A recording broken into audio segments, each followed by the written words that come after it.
राधे राधे। मेरे गुरुवर भोलेनाथ के चरणों में मेरा साष्टांग दंडवत प्रणाम है। आज का विषय है साधक को अपने व्यवहार में समता बनाए रखना चाहिए। समता कोई खेल तमाशा नहीं है, प्रत्युत भगवान का साक्षात स्वरूप है। जिनका मन समता में स्थित हो जाता है वे यहाँ जीते जी ही संसार पर विजय प्राप्त कर लेते हैं और परब्रह्म परमात्मा का अनुभव कर लेते हैं। यह समता तब आती है जब दूसरों का दुख अपना दुख और दूसरों का सुख अपना सुख हो जाता है। गीता में भगवान कहते हैं कि हे अर्जुन, जो पुरुष अपने शरीर की तरह मेरे को सब जगह सम देखता है और सुख अथवा दुख को भी सब जगह सम देखता है, वह योगी परम श्रेष्ठ माना गया है। जैसे शरीर के किसी भी अंग में पीड़ा होने पर उसको दूर करने की लगन लग जाती है, ऐसे ही किसी प्राणी को दुख संताप आदि होने पर उसको दूर करने की लगन लग जाए तब समता आती है।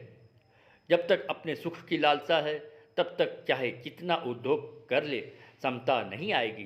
परंतु जब हृदय से यह लगन लग जाएगी कि दूसरों को सुख कैसे पहुँचे, उनको आराम कैसे हो, उनको लाभ कैसे हो, उनका कल्याण कैसे हो, तब समता स्वतः आ जाएगी। इसका आरंभ सर्वप्रथम अपने घर से करना चाहिए। हृदय में ऐसा भाव हो कि किसी को किंचिन मात्र भी दुख या कष्ट न पहुँचे, किसी का कभी अनिष्ट न हो। चाहे मैं कितना ही कष्ट पाऊं, पर मेरे माता पिता स्त्री पुत्र भाई भौजाई आदि को सुख होना चाहिए। घर वालों को सुख पहुंचाने से अपने हृदय में शांति आएगी ही। जहां अपने घर का भी संबंध नहीं है वहां सुख पहुंचाएंगे तो विशेष आनंद की लहरें आने लग जाएंगी। परंतु ममतापूर्वक सुख पहुंचाने से हमारी उन्नति नहीं होगी। जहाँ हमारी ममता न हो वहाँ सुख पहुँचाएं, अथवा जहाँ हम ममतापूर्वक सुख पहुँचाते हैं वहाँ से अपनी ममता हटा लें, दोनों का परिणाम एक ही होगा। चित्रकूट में लक्ष्मण जी भगवान राम और सीता की सेवा कैसे करते हैं यह बताते हुए गोस्वामी तुलसीदास जी कहते हैं, लक्ष्मण जी भगवान राम और सीता जी की वैसे ही सेवा करते हैं जैसे अज्ञानी मनुष्य अपने शरीर की सेवा करता है। अपने शरीर की सेवा करना, उसे सुख पहुंचाना समझदारी नहीं है। अपने शरीर की सेवा तो पशु भी करते हैं।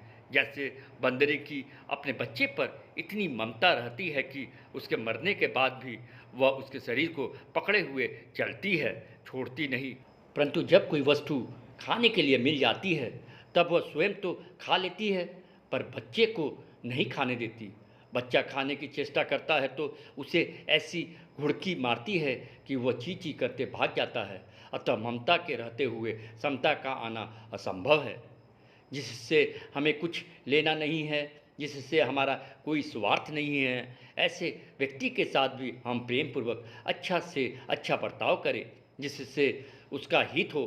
कोई व्यक्ति मार्ग में भटक गया है, उसे मार्ग का पता नहीं है और वह हमसे पूछता है, हम उसे बड़ी प्रसन्नता से मार्ग बताएं अथवा कुछ दूर तक उसके साथ चले तो हमें हृदय में प्रत्यक्ष सुख का शांति का अनुभव होगा।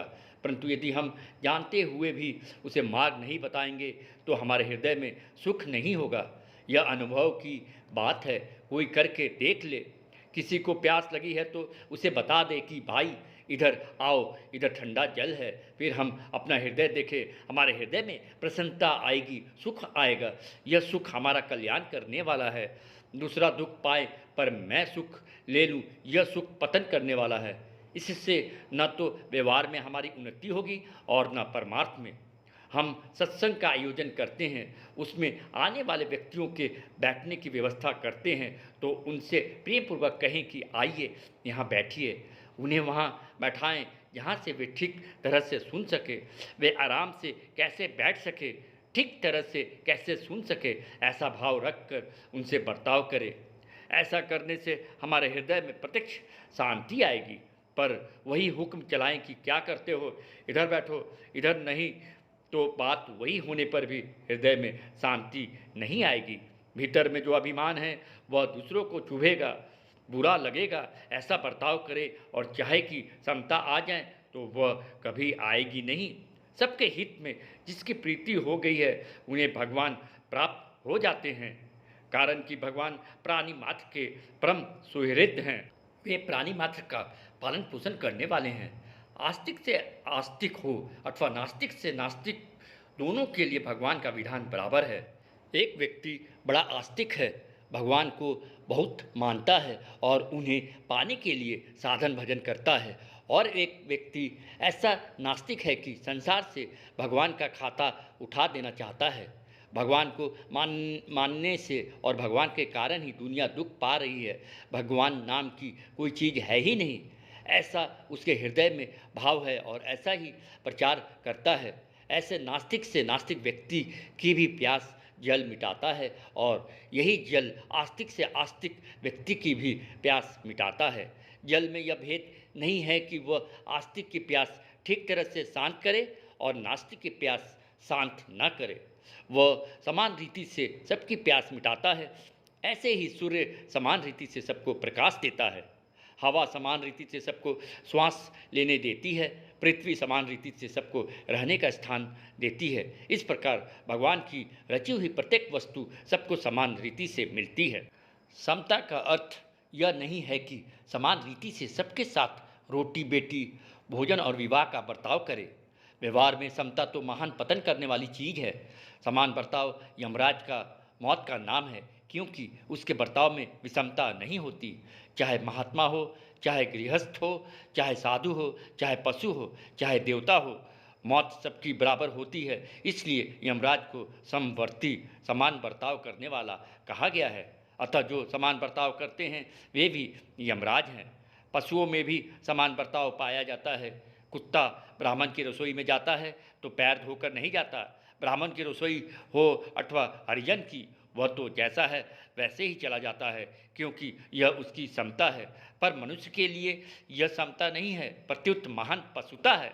समता तो यह है कि दूसरे का दुख कैसे मिटे, दूसरे को सुख कैसे हो, आराम कैसे हो, ऐसी समता रखते हुए बर्ताव में पवित्रता, निर्मलता रखनी चाहिए।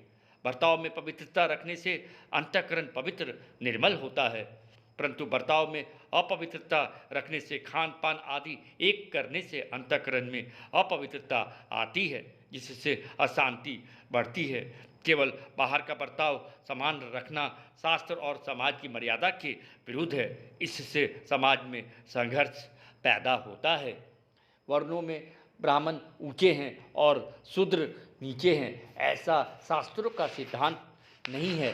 ब्राह्मण उपदेश के द्वारा, क्षत्रिय रक्षा के द्वारा, वैश्य धन संपत्ति आवश्यक वस्तुओं के द्वारा और शूद्र शरीर से परिश्रम करके सभी वर्णों की सेवा करे। इसका अर्थ यह नहीं है कि दूसरे अपने कर्तव्य पालन में परिश्रम न करें, प्रत्युत अपने कर्तव्य पालन में समान रीति से सभी परिश्रम करें।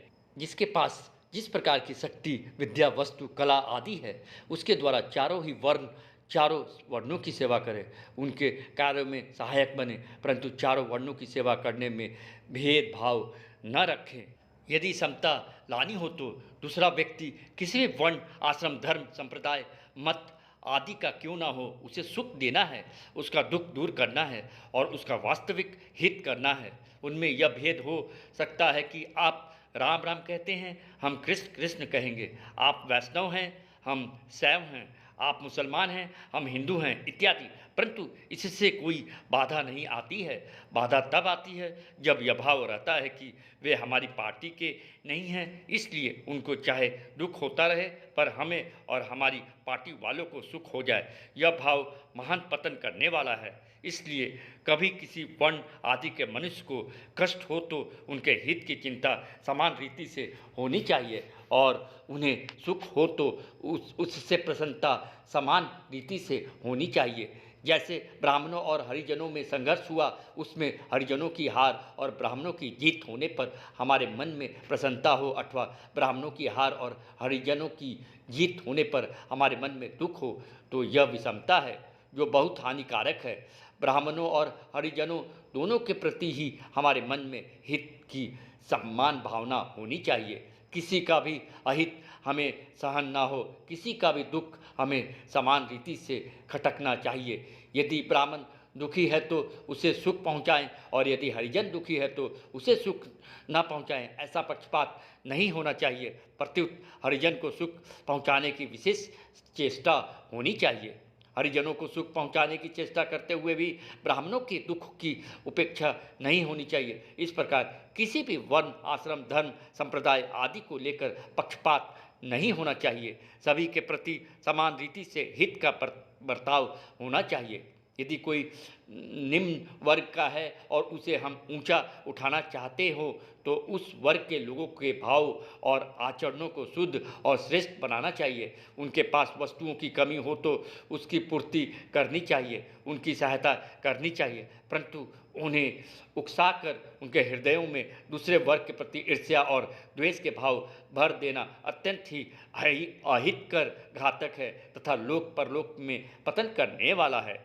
कारण कि ईर्ष्या, द्वेष, अभिमान आदि मनुष्य का महान पतन करने वाले हैं। यदि ऐसे भाव ब्राह्मणों में हैं तो उनका भी पतन होगा और हरिजनों में हैं तो भी उनका भी पतन होगा। उत्थान तो सद्भाव, सद्गुणों, सदाचारों से ही होता है। भोजन, वस्त्र, मकान आदि निर्वाहों की वस्तुओं की जिनके पास कमी है उन्हें ये वस्तुएं विशेषता से देनी चाहिए, चाहे वे किसी भी वर्ण, आश्रम, धर्म, संप्रदाय आदि के क्यों ना हो। सबका जीवन यापन सुखपूर्वक होना चाहिए। सभी सुखी हों, सभी निरोग हों, सभी का हित हो, कभी किसी को किंचित मात्र भी दुख ना हो, ऐसा भाव रखते हुए यथा योग्य बर्ताव करना ही समता है, जो संपूर्ण मनुष्य के लिए हितकर है। जय श्री राधे श्याम।